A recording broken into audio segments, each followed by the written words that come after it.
What is up, guys? Coach Hayden here, and today we're going to be rolling out our brand new 4-day hypertrophy program.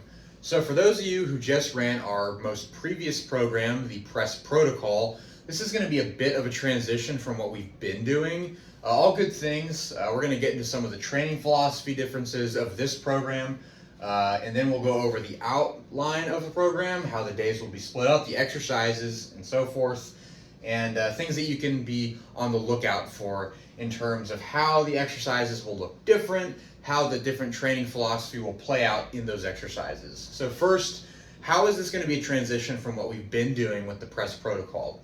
Well, in strength training in general, you can run 12-week programs that are more geared towards developing your strength in a more direct level. So with our most previous press protocol, we were very focused on increasing your ability to produce maximal force in the overhead press. That's why we did lots of regular strict overhead presses. We did push presses, pause presses, seated presses, lots of shoulder focus. With this program, is going to be very leg dominant. So there's a leg bias to this overall hypertrophy or muscle building program. So we're going to get lots of muscle building in all of the other muscle groups. However, the legs are going to get a little bit more attention. So in line with that, hypertrophy training also has a different goal. So with strength training, we were focused on, as we mentioned before, trying to produce maximum amounts of force at the end of the program. We're not worried about that with hypertrophy training. As opposed to strength training, hypertrophy training or having a hypertrophy program is about muscle tension, feeling the muscle, and the form, the range of motion, all of those things is to optimize the muscle tension that you feel or that is occurring during the exercise. So now we're going to go into the split itself. So on day one, we're going to have these exercises here, and just moving into this section now, I'm going to explain how these numbers work and how the timeline is going to work.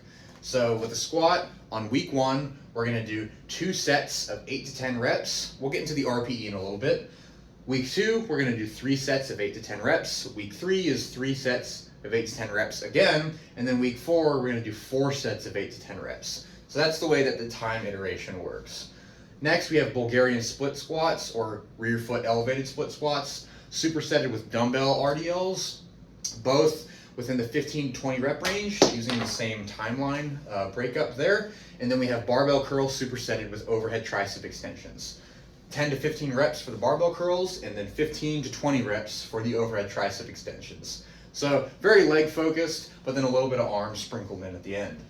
Day 2, we have the bench press, 8 to 10 reps, dumbbell flies, 15 to 20 reps, barbell rows, 10 to 12 reps, and then we have supersetted barbell or dumbbell upright rows, depending on how strong you are. So if you can handle working with the barbell to do upright rows, pulling up like this, then definitely use the barbell. If not, then start with the dumbbells, and then hopefully you'll progress to the barbell as the program goes on. Supersetted with hammer curls, 8 to 10 reps, going back and forth. Day 3, we're going to go back to the leg focus. We're going to do RDLs with the barbell. Then we're going to do 8 to 10 reps. Then we'll have our 3-1-0 tempo squats. So that's going to be with the barbell on the back. You're going to count 1, 2, 3, pause, and then squat up. So this is going to be lots of tension on the quads. And we're also going to be doing this with a heel elevation. So you're going to get a 10-pound plate, stick it under your heels. That's going to allow us to let our knees travel further forward, and we're going to be able to squat deeper, which is going to be great for quad development. We're going to superset this with bodyweight squats using the same tempo, that 3-1-0, and with the heel elevation. So lots of work for the quads on this day.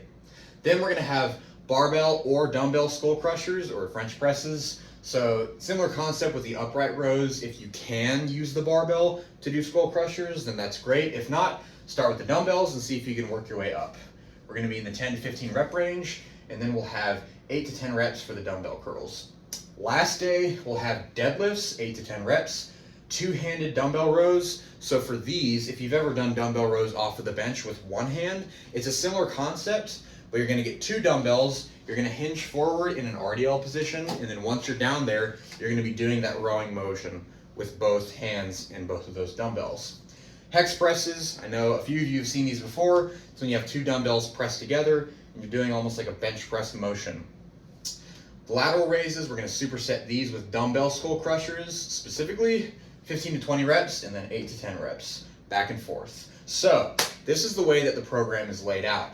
And with the way that the exercises are split, it's supposed to give pretty even-handed treatment for all the muscle groups except for legs. As we talked about before, we're really trying to prioritize this. That's why we have anywhere from 12 to 24 sets of leg work during the course of the week. Everything else will be closer to 10, 12, somewhere in that range, but the legs we're really going to hammer away at growing the legs, and that's why we have so much focus on them. So we've talked about some training philosophy, the outline of the program, and now we're going to get a little bit into how the training philosophy will affect exercises. So one thing that we can think about is tempo or speed. So as we described in the 310 tempo squats and the bodyweight squats, this is just a good example, but even for all the other exercises, you really want to focus on taking your time during what's called the eccentric portion of the movement. This is any part of an exercise that involves lengthening a muscle. So think about a dumbbell curl. When your arms are going on the way down, your biceps are being stretched. So you really want to make sure that you take your time with those. You don't have to take an eternity, but just resist gravity, let it stretch you out, get all the way down, fast and squeeze on the way up, and then slow control. That's what we're really going to focus on with this program. So all of these movements, for whatever the equivalent is, if it's not a dumbbell curl, it could be a bench press where you want to go slow on the way down, dumbbell flies, you want to go slow as you stretch out in the pecs, and then so forth for all the rest of these. And we'll be with you on the floor, coaching you through the step-by-step process of all of these movements and how do you implement slow eccentrics, full range of motion. We're really going to hammer that into you guys for this program, and it's going to have lots of benefit. Going on to the last thing with the program, which is the RPE scheme.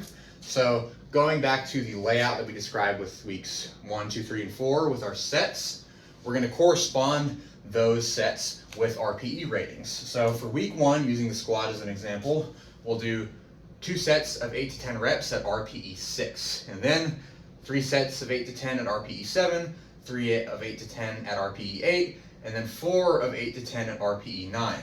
Then we're going to do what's called a deload, to where we're going to reduce the training stress. So the intensity is going to be pretty darn low. We're not going to have a lot of volume work, probably around the 2 set range, and we're going to be back at RPE 6. So it's going to be a chance for you to recover, because by the time you get to your deload week, we've accumulated a good amount of training stress, which is good, but not sustainable in the long term. So we need to take a little bit of a break, and then we can restart the process. And then this time, our starting point will be at RPE 7 instead of RPE 6. So a little bit more intense, and then we'll work through the exercises in the same fashion. 7, 8, 9, and 10, working through the weeks as we increase sets. We'll deload again, doing a similar thing, resetting to RPE 6, and then we'll rebuild one last time, and then that will be the end of the program. So, for those of you who have further questions about this, you can definitely come talk to any of us coaches. You can refer to this video for any questions about exercises or about the layout of the program. But as I said before, we are perfectly available for any questions or comments that you have. And for those of you who are excited, can't wait for you guys to start this program after our competition this upcoming Saturday. And with that in mind, we'll catch you guys next time.